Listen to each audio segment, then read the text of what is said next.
Muy, pero muy buenas tardes, mis queridos especuladores. ¿Cómo andan? Bienvenidos una vez más a Aftermarket. Estamos aquí haciendo el cierre de la jornada a comienzo de la semana del mercado. Estoy acá con Pablo Tabelli. Pablo, ¿cómo andás? ¿Cómo va todo? Buenas tardes.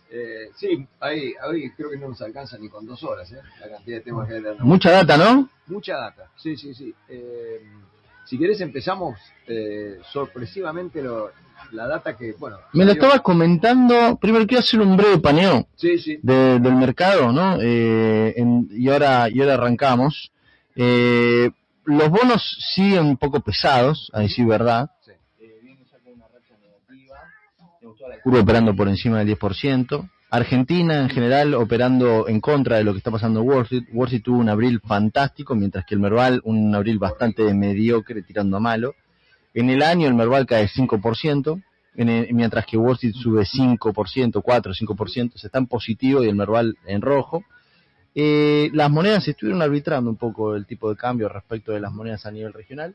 Digamos, cuando antes estaba más firme, ahora, bueno, dentro de todo está más débil la moneda argentina. Pero bueno, dentro de todo, digamos, ha pasado un mes que ha sido positivo, pero bueno, que le costó mucho al Merval, ¿no? Uh-huh. Así que bueno, vamos a ver, hay muchos desafíos para adelante. ¿Vos qué estuviste viendo? Mira, ustedes saben que en Estados Unidos las acciones que cotizan, las empresas que cotizan, tienen que presentar a los 4 meses de finalizado su balance un formulario que se llama el 20F. El 20F detalla todos los accionistas con nombre y apellido que tengan 5% o más del capital de cada una de las clases de acciones. Sí. Y bueno, aquí... ¿Alguien estuvo de compras? Que alguien estuvo de compras. ¿Quién estuvo de compras? El FGS. Cuando presenta YPF su declaración en el 20F, con respecto a lo que tenía el Fondo de Garantía de Sustentabilidad, que es el ANSES, las acciones heredadas de las FJP, hace un año, o sea, al 31/12 del 2024, el FGS tenía el 1,46% de YPF y al 31/12 del 2025 tenía 1,46, del 2024. Sí. Y al 31/12 del 2025 tenía 8%. Entonces, esto quiere decir que el ANSES compró 25,7 millones de acciones de YPF, que son más o menos 11 días de negociación, a un promedio del promedio actual de negociación, que son 2,28 millones de ADRs por día, y si fuera un precio promedio de $40, como es el promedio que tuvo este año, el año pasado posiblemente ha sido un poco menor, pero sería una inversión de $1.000 millones. ¿1.000 millones? $1.000 millones, o sea, son 25,7 millones de acciones a $40. Por otro lado, también otras empresas argentinas cierran el 31/12 y presentaron también estas variaciones. En el caso de Galicia, el ANSES pasó del 16,8 al 22,5. Decíamos acá, posiblemente compró el bloque ese que salió de HBC.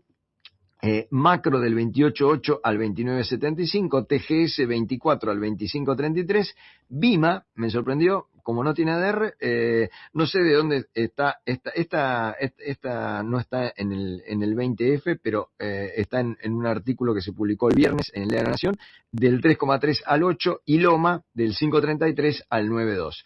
Bueno, el net, el ANSES ha sido comprador e importante de acciones, ¿no? Pero, digamos, sí, la mayoría, salvo los bancos, pero la mayoría claramente está con ganancia, más que todo en YPF, ¿no?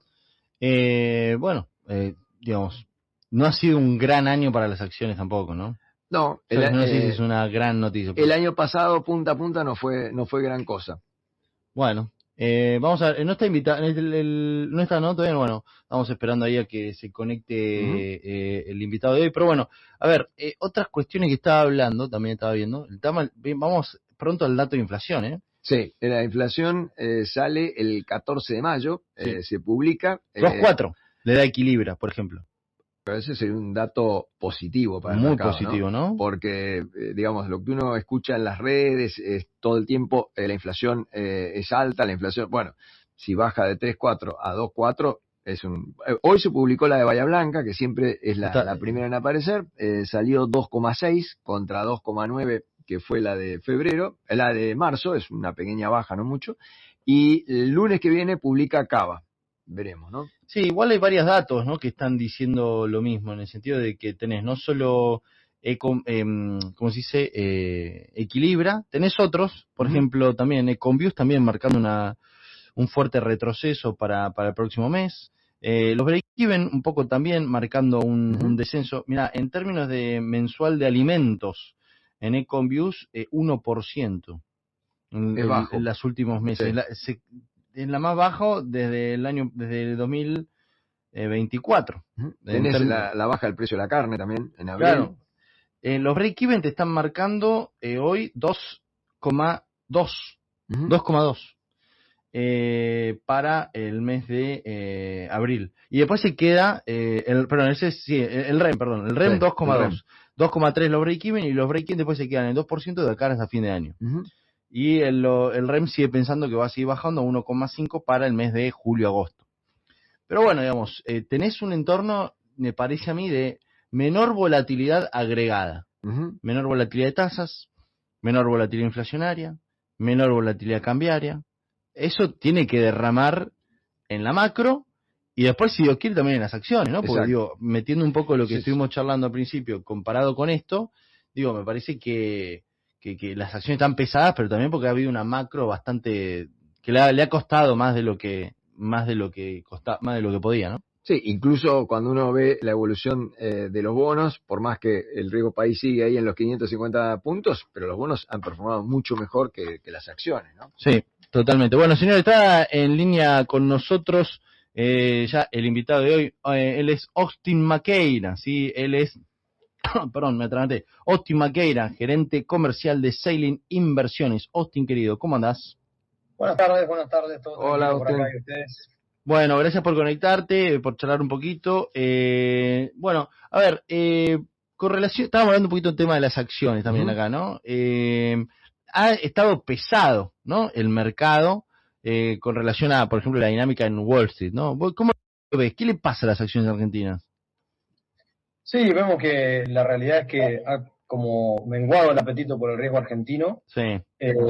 Conforme vemos una macro que, por lo menos en cuanto a compras del Banco Central, en cuanto a estabilidad del tipo de cambio, y bueno, la inflación que aparentemente habría hecho pico en marzo, uno esperaría otro tipo de precios, ¿no?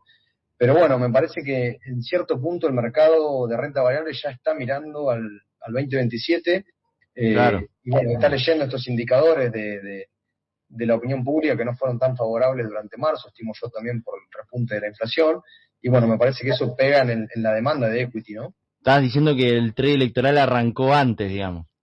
No sé si ya es el trade electoral, pero me parece que el flujo del exterior, que es lo que más mueve al equity argentino, ya está mirando por lo menos la opinión pública y cómo eso se desenvuelve para ver si toma o no riesgo argentino. Claro. Pues sabés que hoy yo estaba hablando, también metiendo un poquito el tema de los bonos.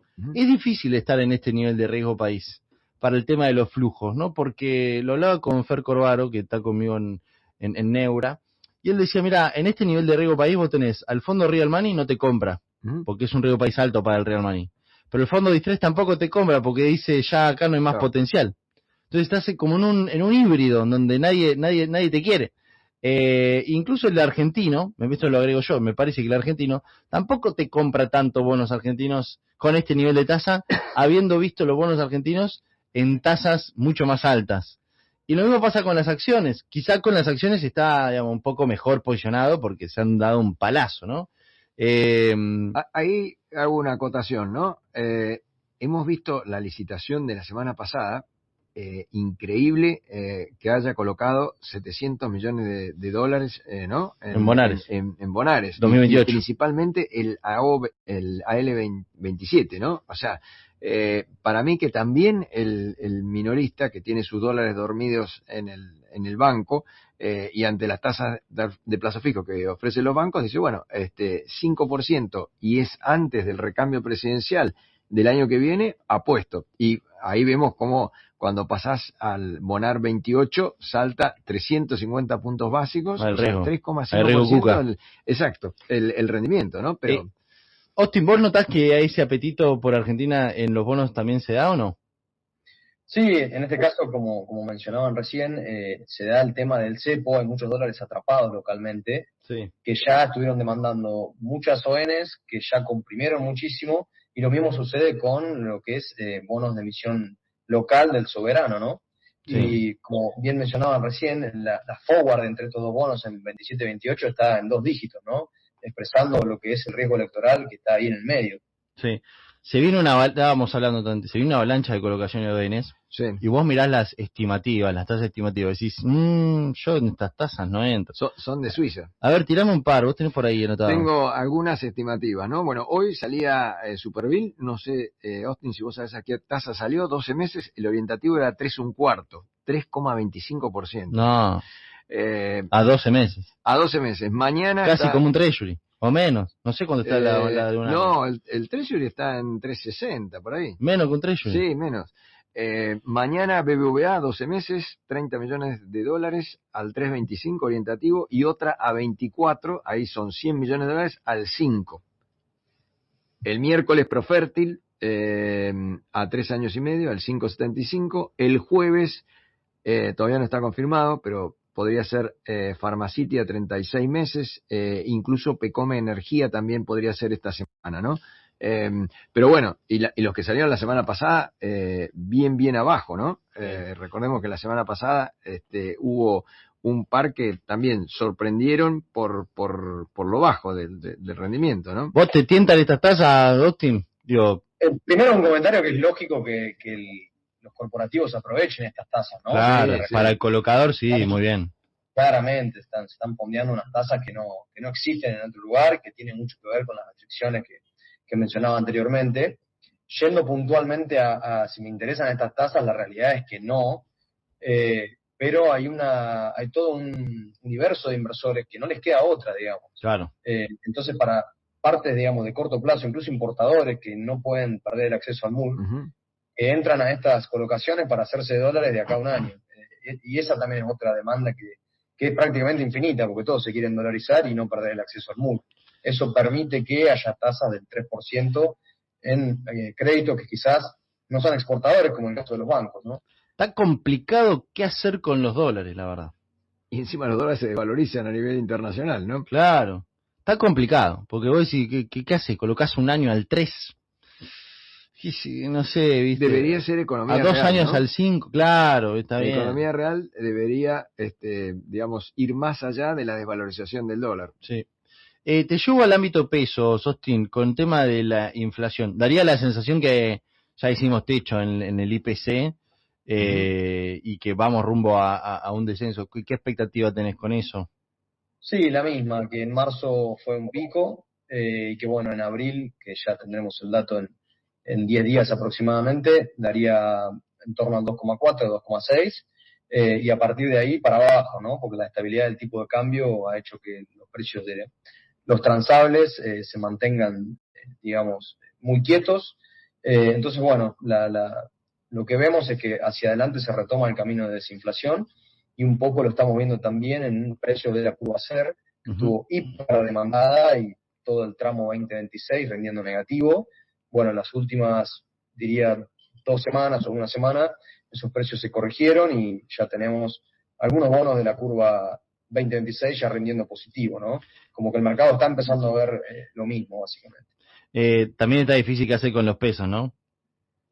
Claramente, porque la realidad es que la curva de tasa fija, vos decís, bueno, no nos gusta la SER porque rinde negativo. Y vemos la tasa fija y rinde 2%, se acomodó un poco, ¿no? De rendimiento de 1,7, 1,8, ahora rinde 2. Pero bueno, la inflación en abril daría 2,4, con lo cual también estamos abajo del agua, ¿no? Sí. Entonces es complicado, es un ambiente para ir criterioso y creo que diversificar, ¿no? Quizás curva SER tramo medio, depende de la duration de cada cartera, lógicamente, y sumar algo de LECAP. Y bueno, teniendo en cuenta eso, que si vos necesitas los pesos rápido, tomar duration puede ser peligroso porque partimos de tasas muy bajas. Claro, está difícil ahí. O sea, no sé, viste, ya en un momento, hace un par de semanas atrás, nos hemos puesto cautelosos. Después vino la baja con las acciones, los bonos ya dejaron de subir también. el carry un poco que se agotó, pero se mantiene porque el dólar tampoco que tiene grandes distorsiones, pero digamos, no estás ganando apreciación, digamos, estás ganando, pues hiciste el carry y el dólar no subió, pero digamos, está difícil, ¿no? O sea, Pero lo que llama la atención es que las tres variables que deberían ir de la mano, inflación, tasa y devaluación del peso, que es una palabra que a todos nos causa escozor, pero bueno, no están disociadas, ¿no? Si bien la tasa ahora bajó, pero la tasa está negativa en términos de inflación, y tenemos un dólar que en lo que va del año se revalorizó 4 o 5%, contra una inflación acumulada abril, digamos 2,4, lo que fuera, está en el 11,5, ¿no? Y la tasa está en el 2 raspando mensual. Sirve mucho igual las compras de dólares del Banco Central para anclar ciertas expectativas cambiarias e inflacionarias también. Sí. Digo, estas compras que viene haciendo, que igual está un poco más débil, debería empujar un poco más, ¿no? Ya estamos en mayo, ya debería ser más fuerte, pero sirve para que la volatilidad cambiaria no se exacerbe. Ha resistido muy bien los shocks externos, entonces como que eso le ha mantenido cierta estabilidad al mercado, ¿no? Veremos.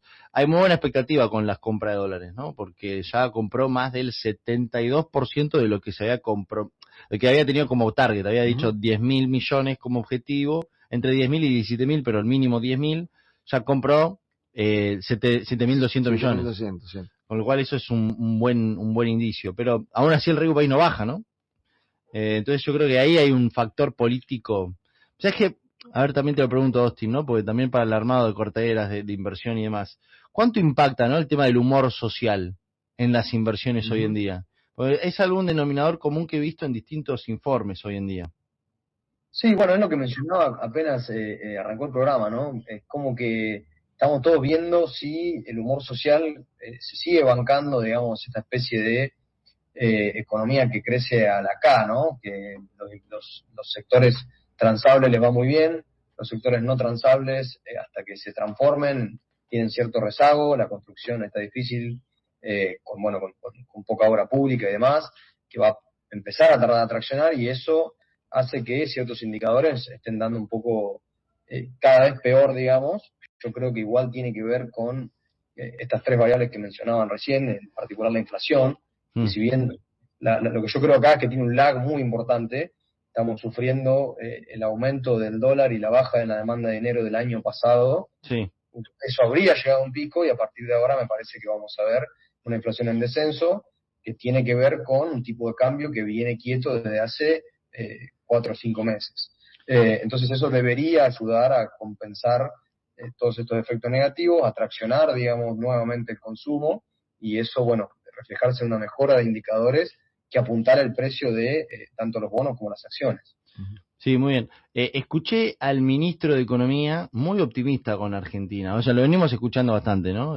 Suelen serlo, ¿no? Los ministros de Economía mientras están en el... Claro. Sí. Nunca escuché un ministro que diga se hace mierda todo. Sí. No podrían decir otra cosa, ¿no? Pero, digo, lo escuché muy optimista, no solo esto diciendo bien en los próximos 18 meses, sino que también diciendo, bueno, se ha reducido significativamente, casi que eliminado el riesgo Kuka, es lo que dijo. Yo entiendo que lo tiene que decir a Wall Street, para que Wall Street en un futuro le compre, o al mercado en general, para, comprar después de 2028, ya sea pesos o dólares, pero comprar después de 2027, porque ya no hay riesgo Kuka, o se eliminó. Digo porque el gobierno está alargando duration en las colocaciones en pesos, con lo cual tiene que tentar al inversor posterior al vencimiento de Milei, pero también el gobierno en un futuro va a tener que colocar deuda en dólares para poder rolear los vencimientos que tiene que pagar en esta administración y las que vienen.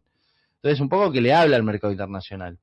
Ahora, yo te lo pregunto a vos, Austin, también, a la hora de armar alguna cartera o un cliente necesita invertir y demás, ¿vos notás resistencia a la hora de alargar duration o no? Ya sea en pesos o en dólares, tipo, cuando vos hablás con el cliente, te dicen, bueno, pero no me gusta tanto porque esto no vence en la era Milei, ya sea pesos o dólares. Mirá, por ahora no, nosotros por ahí lo que desde Selling tenemos esa mirada de decir, nosotros decirle al cliente, che, mirá, alargar duration con estas tasas en pesos es un poco riesgoso. Sí nos gusta un poco la parte de la curva en dólares, rindiendo 10%, digamos, me parece interesante, Ujú. siempre y cuando para ciertos inversores, ¿no? Porque no es lo mismo alguien que necesita la plata en 1 o 2 meses que alguien que tiene 2 o 3 años como para que esa duration le compense lo que puede ser la volatilidad, ¿no? Pero en general, respondiendo a tu respuesta, todavía no. También otra cuestión que me parece un desafío es convencer al argentino de que siga comprando Argentina.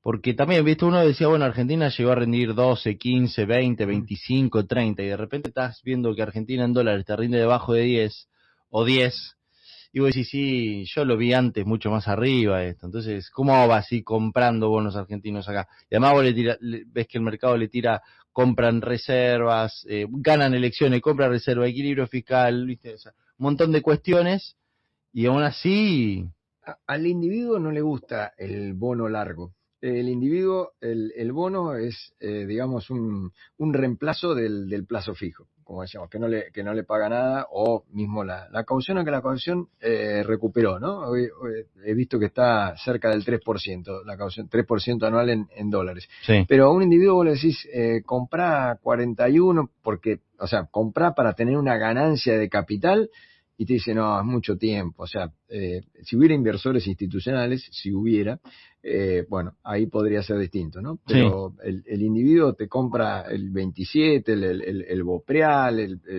el más cercano, ¿no? Sí. ¿Vos notás dificultad para convencer al inversor a salir a comprar más Argentina o no? Y es como que en cierto punto más de la mitad o no sé, de un 40% de la cartera en Argentina, estos inversores, por estas razones que estábamos nombrando, ¿no? Con unas tasas del 10%, cuando esto llegó a rendir muy por arriba, triplicado o cuadruplicado estos rendimientos, es complicado, sobre todo con la duration que tienen los bonos largos, ley Nueva York o también los ley Argentina que fueron emitidos en 2020. No es una tarea sencilla y creo que una solución que sacando este tema que hablaban de que no hay inversores institucionales, de largo plazo, porque no es de medio plazo del gobierno, es la creación de estos fondos de asistencia laboral que tienen que obligatoriamente invertir, digamos, ese porcentaje en el mercado de capitales, ¿no? Sabiendo que la jubilación hoy es pública y va a seguir siendo así hasta que logren ciertas mayorías y demás, ¿no? Pero es un punto crucial que no haya inversores institucionales porque no logra convalidar, perforar esos 400 puntos básicos de riesgo país que nos permitan refinanciar en el exterior. Sí. Bueno, mira, hablando de, hablando de noticias de emisiones, acaba de salir que Cava, el 6, bueno, pasado mañana, busca, sí, $500 millones a 10 años en el mercado internacional y bajo jurisdicción británica se emite. ¿Británica? ¿No? Sí. Y la de Inglaterra, es correcto. Sí. ¿Qué onda eso? Es raro, ¿no? Justo ahora que estamos en quilombo con la Malvinas. Sí. Ese deal. En la ciudad no ha sido algo que han hecho varias veces, sacar ley europea. Ley europea. ¿Qué opina de los provinciales? Ya que estamos. La realidad es que me gusta el riesgo provincial. Córdoba me gusta, Cava me encanta, lo que pasa es que lo que tiene Cava es que, bueno, ciertos bonos comprimen mucho y ya rinden muy poco, ¿no? Pero Cava siempre fue un crédito que siempre cumplió y la realidad es que cuidan mucho el perfil financiero, han cambiado los gobiernos siempre bajo el PRO, ¿no? Pero los distintos jefes de gobierno han priorizado tener las finanzas ordenadas, es un crédito que me gusta mucho, así que hoy te diría Córdoba y Ciudad de Buenos Aires. Digamos. ¿Cómo se hace para...? Porque uno, por ejemplo, estás en Argentina y tenés un tope, por ejemplo. Yo digo, no sé si me gustaría tener toda mi cartera en Argentina, ¿no? O sea, tengo, no sé, X plata y digo, no sé si me gustaría tener el 100% en activos argentinos. Porque ya hemos visto lo que pasa en Argentina y la volatilidad de los activos argentinos. ¿Cómo se hace para diversificar en Argentina para ustedes? Digamos, además, yo uso fondos en Latam, pero digamos, o CDR, pero también está ahí en la selección del fondo, la selección del activo y demás. ¿No? O sea, si querés salir... Renta vos estás all in Argentina. Renta fija desde Argentina, salvo que tengas cuenta afuera, pero renta fija de Argentina, no. Exterior imposible. No hay manera. Además, con el que en estos precios, o sea, salís y ya perdiste un año. O sea, claro, sí. Y que de repente no saquen las restricciones y el canje te comprime, porque, o sea, no recuperas más ese canje, ¿no? Sí. Entonces es como decía Julián, meterse en un fondo LATAM para la gente que es conservadora, ¿no? Pero también tiene cable mucho fondo LATAM. Hay opciones de CDR. El CDR ya tenés el cable, ¿no? Que es para hablar, digamos, un programa entero, por qué el cable está en 1495 y el tipo de cambio oficial. ¿Por qué? No se entiende. No se entiende, creo que no, para mí no hay dinero entrando al mercado financiero argentino. O sea, cuando hablamos de carry trade, creo que muy pocos gringos deben haber hecho carry trade, porque después de lo que pasó en el 2018, me parece que le hicieron una cruz a Argentina y dijeron, vamos carry trade en cualquiera de los otros 100 mercados, menos en Argentina, ¿no? Sí. ¿Vos cuál es tu interpretación? ¿Por qué tenemos este nivel de canje? Sí, la principal es esa que dijeron y también las restricciones, ¿no? Es difícil mover el capital de un lado para el otro, las empresas están atrapadas en Argentina, entonces no hay nadie que arbitre rendimientos, los bancos no pueden sacar plata afuera para invertir, digamos, los fondos, la cantidad de dólares que hay en el sistema local, entonces eso genera que el canje se eleve, incluso la norma que salió hace poco hizo que pasáramos de 3.5 a 4. Claro. Todas esas trabas me parece que contribuyen a eso. Bueno, Austin, querido, muchas gracias. Che, pueden seguir en las redes, ¿no? En Instagram. Correcto, pueden seguir en LinkedIn principalmente. Okay. A mí y a Sailing Inversiones. Muy bien. En Instagram es Sailing Inversiones, ¿sí? Correcto. Ahí lo tienen, bueno, lo pueden seguir y me dijiste también en LinkedIn. Y bueno, perfecto. Muchas gracias, como siempre. Bueno, Austin, muchísimas gracias. Te mando un abrazo a todo el equipo. Muchas gracias, Austin. Chao. Muy bien, señores.